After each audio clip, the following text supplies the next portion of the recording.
अस्सलाम वालेकुम। जी वालेकुम अस्सलाम। अच्छा अंकल, पेट्रोल पे जो दिन ब दिन इजाफा हो रहा है, इस बारे में हम आपसे बात करेंगे। तो इससे माशरे में क्या असर पड़ेगा आगे जाके? देखिए मेरी बात सुने, पेट्रोल एक ऐसी चीज़ है, जैसी पेट्रोल पे कीमत बढ़ती है आपकी खुराकी मवाद जो है जिस पे इंसान का जीना और न मरना होता है, वो तमाम चीज़ें एकदम शूट कर जाती है। अभी पेट्रोल इस हद तक बढ़ गया कि एक बंदा, एक मज़दूर, अगर वो 1000 रुपया दिहाड़ी लेता है और जब वो आता है तो वो आटा कहाँ से लेगा? जो आटा 300 रुपये का था वो 500 रुपये गया, वो अब 850 रुपये का हो गया। वो एक आटे की थैली ले आए, अगर उसके बच्चे को बुखार है या टेम्परेचर है या वो बीमार है तो जो एंटीबायोटिक दवाई जो 100 रुपये की मिलती थी वो अब 1000 रुपये की मिल रही है। मुझे ये बताओ तबाही किस कदर इस मुल्क में होगी, वो आपको अंदाज़ा नहीं है। लोग खुदकशी करने पे मजबूर हो जाएंगे, इसलिए मजबूर हो जाएंगे कि जब वो अपनी बीवी बच्चों को खिला नहीं सकेंगे, जब वो अपनी ज़िंदगी को, तो वो ऑटोमेटिकली उनके ज़हन में एक ही बात आती है और वो है खुदकशी।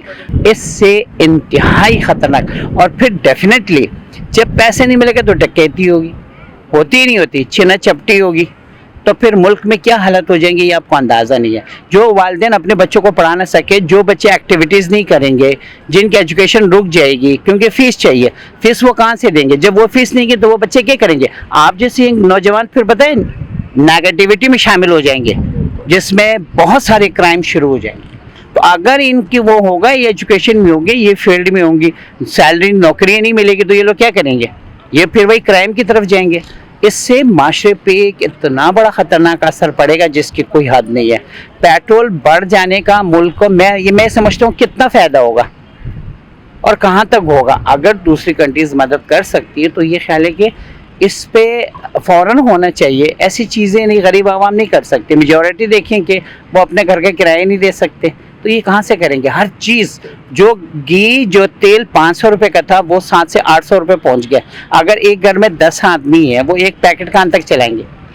नौकरी नहीं है, अगर नौकरी वो जो नौकरी जहाँ पे वो काम करते हैं वो कह रहे मैं अफोर्ड नहीं कर सकता।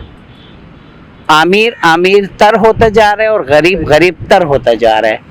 तो इसका तो माशरे पे बहुत बड़ा असर पड़ेगा, हद से ज़्यादा, लिमिट से ज़्यादा असर पड़ेगा। मैं तो कहता हूँ फौरी तौर पे एक्शन लेने चाहिए कि पेट्रोल कम किए जाए ताकि आवाम बहुत सारी मुसीबतों, बहुत सारी तकलीफ़ों से वो नजात मिल जाए उनको। मेरा तो ये ख्याल है। हर बंदा अफोर्ड नहीं कर सकता, हर बंदा इनको मैनेज नहीं कर पाता। मतलब पहले जैसे कीमतें बढ़ती थी, इजाफा होता था 2 रुपए 3 रुपए, लिमिटेशन लिमिट होती थी एक। अब जो है मतलब कोई लिमिट ही नहीं है, कभी जब दिल करता है 50 रुपए बढ़ा देंगे, 30 रुपए बढ़ा ये सरबरान जो आते हैं मैं तो हैरान हो रहा हूँ। इमरान खान ने 60 रुपये कर दी, ठीक है जी, चलो चलता है, एकदम से 30 रुपये करके 210 पे पहुंचा दिया। अब 210 से 224 पे पहुंच गए, 234 234 पे चला गया। अब बताएं ये तो आवाम को आगे बढ़ता ही जाएगा। तो मेरे तो ख्याल है आधे से ज़्यादा लोगों को हार्ट अटैक है वो इंजाइना पेन में शुरू हो जाएगी, दिल की तकलीफ से शुरू हो जाएगी। सबसे बड़ी बात तो ये, अब देखिए we are worry about that situation. मैं एक प्रोफेशनल बंदा हूँ, मैं जॉब करता हूँ, I am worry about the situation कि यार हाउ कैन अफोर्ड इट, किस तरह हम बर्दाश्त करेंगे?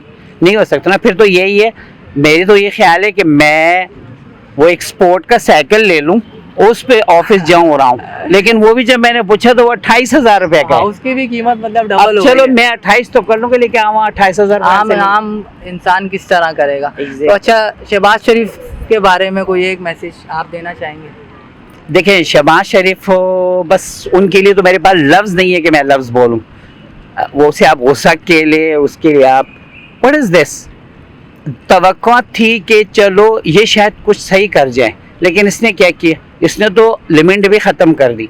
दूसरी बात यह है, मैं मानता हूँ अगर मुल्क में ख़जाना नहीं है, अगर मुल्क में पेमेंट नहीं, तो जिसकी देखिए स्ट्रेटजी बनती है ना, आप बैठें, आप आवाम के साथ बैठें, आवाम और आप आपस में बैठ के उसका एक हल निकालें। वो कहते हैं असेसमेंट प्लानिंग, पहले असेस करें, फिर इसकी प्लानिंग करें, फिर उस पर अमल करें। इसका हल है, हर तरह से हल है जब आवाम और सरबराह बैठते हैं।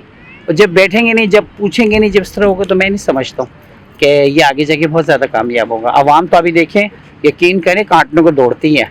लफ्ज़ क्या बोलते हैं ज़रा आवाम से पूछे कि वो शहबाज शरीफ के बारे में, नवाज शरीफ के बारे में क्या अल्फाज बोलते हैं।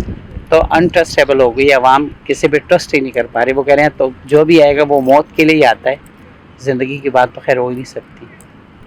तो अगली हुकूमत किसकी होनी चाहिए, मतलब अगली हुकूमत इंसान की होनी चाहिए, जिसका ज़मीर इंसानियत के लिए सोचता हो, जो गरीब के लिए सोचता हो, जो अवाम के लिए सोचता हो, जो मुल्क के लिए सोचता हो, ऐसा बंदा आना चाहिए। ये नहीं कि अपनी ज़ात के लिए। लोग तो ये भी कहते हैं कि इन्होंने टेंशन में बढ़ाया ये सारी चीज़ें, यानी लोगों की राय, ये पढ़े लिखा तो खैर नहीं, लेकिन आम लोग कहते हैं कि भाई वो इसलिए कि ये सपोर्ट हुआ तो इसने इसकी ये ज़िद में ये काम किया। ऐसी हज़ारों बातें होती है। देखिए आने वाले बंदे इन बंदों से तो तवक्को नहीं है, अपने रब से हमारी रिक्वेस्ट है कि अल्लाह ताला एक ऐसे शख्स ले आए कि वो इन गरीब आवाम का फ़ायदा सोचे, इनके दुख तकलीफ़ को महसूस करे और आरामदा हालात हो जाए, अमन हो जाए। इससे ज़्यादा बेहतर हम सिर्फ दुआई कर सकते हैं। इन बंदों में तो नहीं नज़र आ रही जो अभी इस सीट के लिए भाग दौड़ कर रहे हैं, चाहे वो मौलाना फजल रहमान हो, चाहे शहबाज हो, चाहे इमरान खान हो, चाहे कुछ भी हो। लेकिन अगर थोड़ी बात कर जाए तो इमरान खान बेहतर था। इमरान का, क्योंकि हमारे हाँ। पास ऑप्शन भी नहीं है ना, तीन ही तो ऑप्शन है हमारे पास। हाँ, एक जरदारी और एक शहबाज शरीफ और तीसरा नहीं इमरान देखें, अगर देखा जाए तो मैं इमरान खान में हूँ। उसकी वजह है ना कि देखें कुछ भी हो, नर तो है, उसके लफ्ज़ जो है ना वो आंखों में आंखें डाल के एक बात तो बोली है ना, बेगैरती नहीं दिखाई। दूसरा, मेरे अगर पर्सनल राय दी जाए, पहले तो नहीं थी, इतनी अच्छी नहीं थी, लेकिन अब मैं समझता हूँ कि इमरान खान मेरे लिए अगर पूछो तो बेहतर है कि उसको लाया जाए। अच्छा, thank you so much uncle, बहुत शुक्रिया आपका। Most welcome.